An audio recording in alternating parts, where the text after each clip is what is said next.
Wag po silang ma-discourage sa amin kasi nag-aaral po kami mabuti. We always did my best sa lahat po ng ginagawa po namin sa pag-aaral. Kasi po may pangarap po kami. Siyempre, one day may babalik po namin yan sa ibang paraan. Siyempre sa pagtulong din, in a good way din po na one day, hoping din po na makatulong din po kami. At alam ko man po yan kasi parang nagiging nagiging legacy nila. Yung legacy nila, na-adapt namin, napapasa sa amin. So yun mga kalinga, papagpalang umaga po sa lahat. Ngayon po ay inihintay po natin si Patrick kasi meron po tayong ibibigay. Palibagong blessing po sa kanya. Salamat po sa mga nagmamahal kay Patrick, sa mga nagpapabot ng tulong. Salamat po pala kay Ma'am Lovely Ras. And salamat po kay Tita ng San Jose, California. Salamat po sa pinapatid po ng tulong para kay Patrick. So ngayon mga kalingap, tingnan po natin sa labas. Baka andyan na po si Patrick. Patrick! Tapos si Patrick mga kalingap po. Babasa yung helmet. Maulan kuya. Kanina ka pa dyan, Patrick? Po? Kanina ka pa? Silong ka muna, umuulan. Kaya nga po. Kaya-chat ko lang sa'yo eh. Buti nandito ko na kagad. Nagana pa eh. May ginawa pa ako sa church. Kaya yung motor na yan, sa'yo? Hiram ko lang po. Ay, naram mo lang? Sakto, tara, punta na yun, umuulan. Sige po. At may bibigay ako sa'yo. Meron naman tayong blessing. May blessing na dumating para sa'yo. Salamat po kay Tita ng San Jose, California. At kay Ma'am Lovely Ras, nagpapabot ng tulong. Ay, salamat. Kumusta ka naman? Kung sara na ba yung ulo mo? Dito tayo, maingay ang aso. Kaya nga po. Dito tayo ba daw? Mga kalingap si Patrick. Ano, sira na yan? Hindi, nasira. Nasira? Pero kaya pa wala naman na ba iba? ayusin. Kaya pa naman pong ayusin. Tayo. Di Brad, ayos. Congrats ha. Yan si Patrick, kasi may nagpapabigay sa kanya ng tulong. Kaya Ito Patrick, salamat kay Tita ng San Jose, California. Salamat po, Tita. Hindi siya nagpapamagit ng pangalan, basta Tita ng San Jose, California. Yan. Salamat po Tita ng San Jose, California. Tsaka yung fans ng Cedro, si Tita Lovely. Lovely Ras yan. Lovely Salamat Ras. pong masyado. Kay Tita ng San Jose ay nagpaabot siya ng 5,000. Salamat. At kay Ma'am Lovely Ras, 3,000. Salamat. Yan, Bibilangin ko po. bilangin mo 1, 2, para makita po nila. 4, 5, 6, 7. Salamat po. Yan, maraming salamat po sa fans ng EDSI po. Yan. Sa Cedros, yan, sa mga viewers po ng Kalingap. Saan mo gagamitin yung pera, Patrick? Ano po, iniipon ko po siya, in-earn ko. Sinisave ko para po sa mga bayaran sa school po. Tapos ginagamit ko din po sa bayaran talaga sa school. Sa Yun. bayaran. Bayaran talaga sa school, ano? Dinalaan mo talaga yan sa pag-aaral mo, ano? Opo. So sabi ni Ma'am Lovely Ras, sana daw ay makatulong sa'yo ang binigay niya, gabot niya. Sa mga laging nakasubaybay sa'yo. Opo. At nagpapasalamat siya dahil napaka-porsigido mong mag-aral. Yan, inaway siya sa'yo, siyempre. Kasi napakasipag mo daw mag-aral. Kaya, Yes. yan, magpapabot siya ng tulong. Di lang naman sa'yo, pati kay Grace, lagi siya nagpapabot. Opo. Bibili nga kami ng bangka. Baka sa December 3, makapunta ako doon. At kay Tita ng San Jose, yun, saan mo gagamitin yung 5,000? Yun, Sa pag-aral din. Yan. pambili ng mga libro. Mga libro. Sabi ni Tita ng San Jose, California, kasi siya din daw dati ay nasa orphanage, nag-aaral din siya. Kaya napagtapos siya, kaya nakikita kanya napaka-porsigido mag-aral. Yan kaya tumulong siya. Hindi na siya nagpapamagit ng pangalan. Pero ito, sa pamamagitan ng vlog ko, yun, mapapanood niya, binigay ko sa yung 5,000. Salamat Sabi po, niya, sobra. sana mag-aral ka doon ng mabuti. Pagsikapan mo daw kasi talagang... Ha? huwag sayangin yung pagkakataon. Yan. Wag sayangin ang pagkakataon. Kaya naintindihan niya yung kalagayan mo. Kaya ang payo sa iyo na mag-aral siya mabuti, sana kayanin niya yung pag-aral niya. At lagi na kailangan na mag-pray. Ano yung masasabi mo sa kanila? Yun po, maraming salamat po. Kasi po, yung pong mga tulong nyo is hindi po masasayang. Kasi ginagawa ko naman po ang best ko. Actually nga po, nag-highest ako sa exam namin sa Theoretical Foundation of Nursing. Ay, wow, Ano po congrats. yun? Exam po yun. Yun yung major, yun yung pangalawa sa pinakamahirap na major. Tapos ako yung nag-highest doon. Pero top 9 lang ako sa buong klase po. Tapos si Eden naman yung top 10. Wow. Kaya po, yung nagpapasalamat din ako at kahit papaano po ay nakakayanan naman. Talino kasi ng mga klase kaya todo At least, di ba, nakakasama ka. Meron kang na-achieve, di ba? Ganong mga sa eskwelahan, talagang alam nating mahirap yun, pero ikaw, kinakaya mo. Kaya syempre po syempre kakayanin po at yung mga tumutulong na din kahit papaano po. Yun po man syempre yung mga tulong naman na yun is hindi ko naman yung makakalimutan. Yung mga tulong na yun is iti-take ko yun as a privilege. Kasi hindi ko man yung pinaghihirapan. Naawa lang sa akin na para makatulong sa akin. Kaya grabing privilege yun para sa akin. Kaya saan pa ako babawi? Syempre mas mag-aaral na lang ako mas matindi. Yun. Kasi ayokong masayang yung pagkakataon na binibigay nila sa akin. Yun, Tsaka yung thank you. tiwala, yung love, tsaka support ng lahat ng kalingap. Yun po. Tsaka sa buong kalingap din, syempre. Dahil kung wala man po sila, kung wala yun sa pamuno nila Kuya Bal, nila Kuya Rav, lahat po ng kalingap, wala man din ako ngayon matatanggap na tulong. Yung lagi mo pasalamat, Lagi mo pasalamat. Yan, kila Kuya Starax, kila Dr. Love. Kasi, yun, ako, parang di kasi nila dati sineseryoso. Kaya, sabi ko, kailangan ko ng tulong. Ganun. Dati parang, kasi Kaso nahihiya po talaga ako. Tsaka parang iniisip ko dati, nung parang, siyempre nagtutulong din po baga ako, nag-i-scout din. Iniisip ko din dati kasi, parang naman kung mapatulong ako, parang ganun. Parang hayaan ko na lang siguro na sa timing na lang, perfect timing. Oo. sa tamang panahon. Inintay mo yung tamang panahon, Oo, praying din. Pray din sa perfect timing. Tapos yun na nga, andito na po yun. Kasi sabi kasi nila, yung first impression sa'yo, mukha ka daw mayaman. Kaya Walang nga po, problema. Kasi magaling ka magdala ng damit, napaka-professional mo magsalita. Talagang, di nila mahalata may pinagdadaanan ka. kaya Kaya, kumbaga, kung minsan na-interview kita, kung hindi pa sinabi yung mga problema mo, di pa malalaman, di ba? Yes. Kaya salamat sa lahat ng mga nagpapabot ng tulong, sa mga sponsors at nalaman yung kalagayan ng buhay mo. Yun. At saka, bukod pala sa kalagayan ng buhay mo, yung mga kapatid ko pala, nakita ko rin yung vlog ni Dr. Love. Kaya salamat kay Dr. Love. At sa lahat ng mga viewers na patuloy na sumusuporta at nagmamahal, siyempre, yung mga nagpapabot ng tulong, lagi natin pasalamatan yun. Naman sa harap ng camera tayo. So, laging pasalamat sa Lord at sa mga taong tumutulong. Papasok ka na yan? Ngayon? Opo, may pasok. May Yeah. pasok ka? Opo. Tinapos ko lang po yung yung report ko. Tsaka yung presentation ko. Dami tayong pinapagawa, pinagsasarabay-sabay nila. Ano yung masasabi mo sa mga sponsors na tumutulong sa'yo? Mayroon ka Yun. bang sabi sa kanila? Yan, unang-una po, gusto ko muna magpasalamat kay Lord sa paggamit sa kanila po.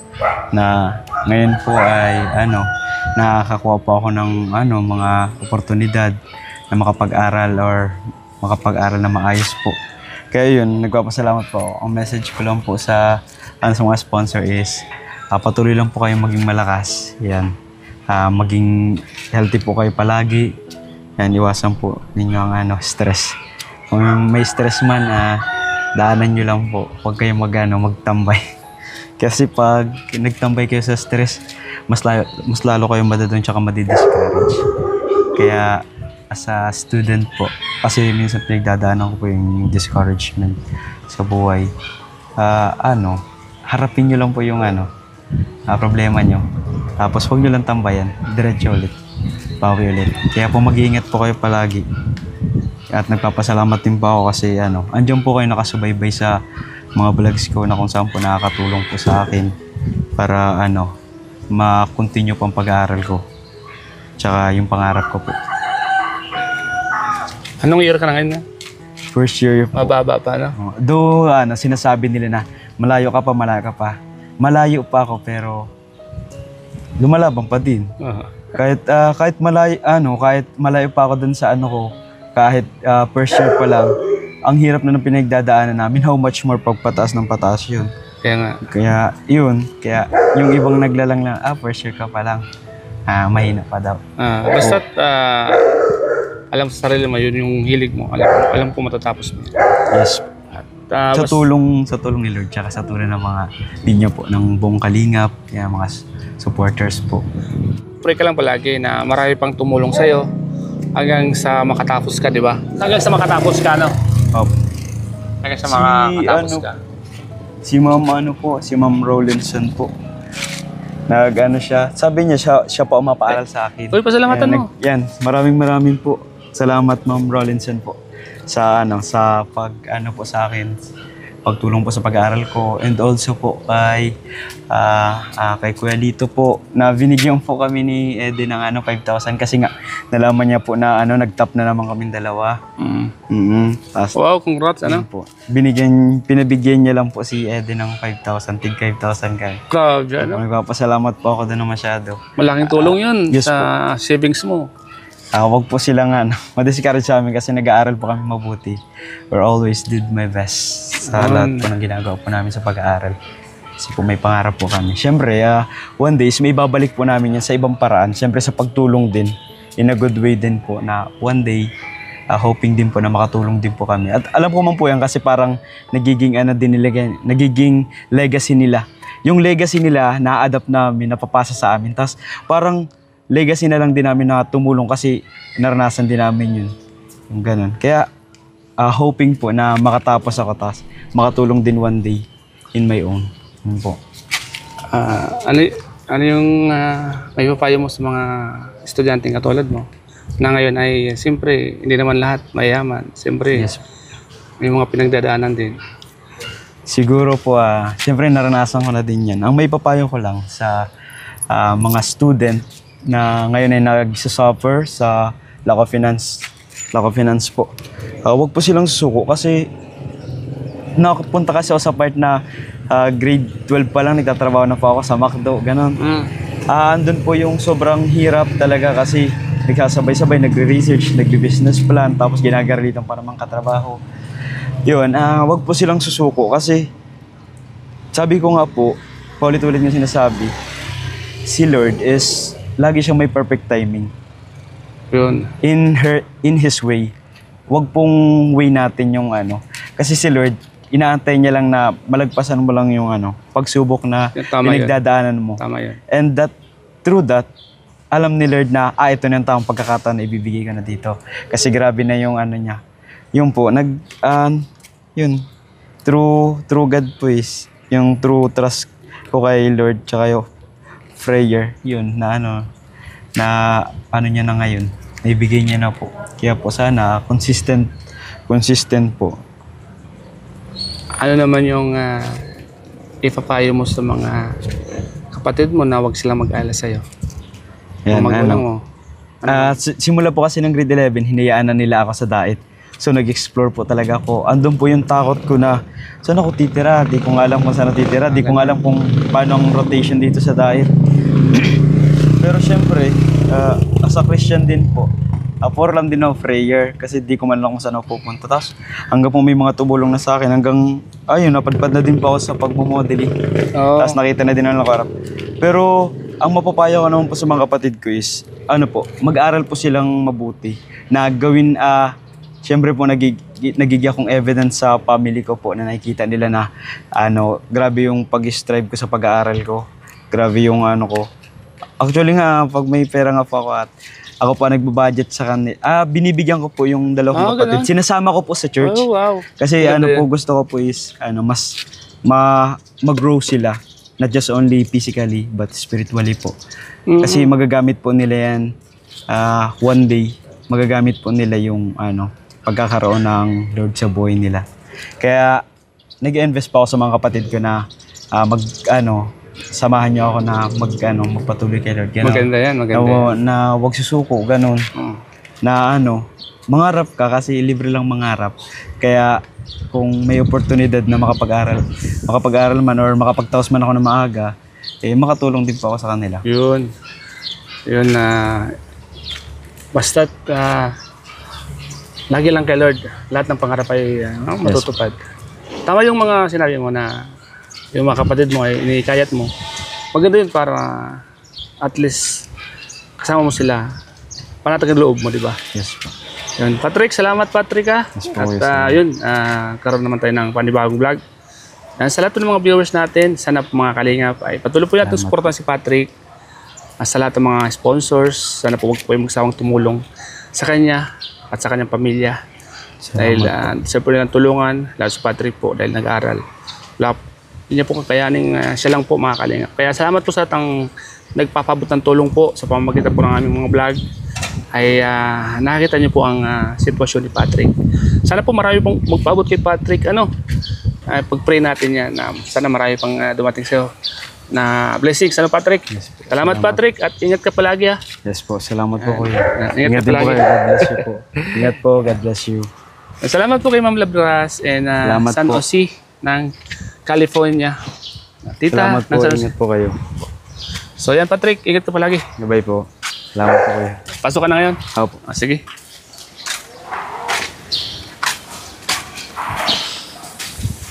Okay na. Bye po.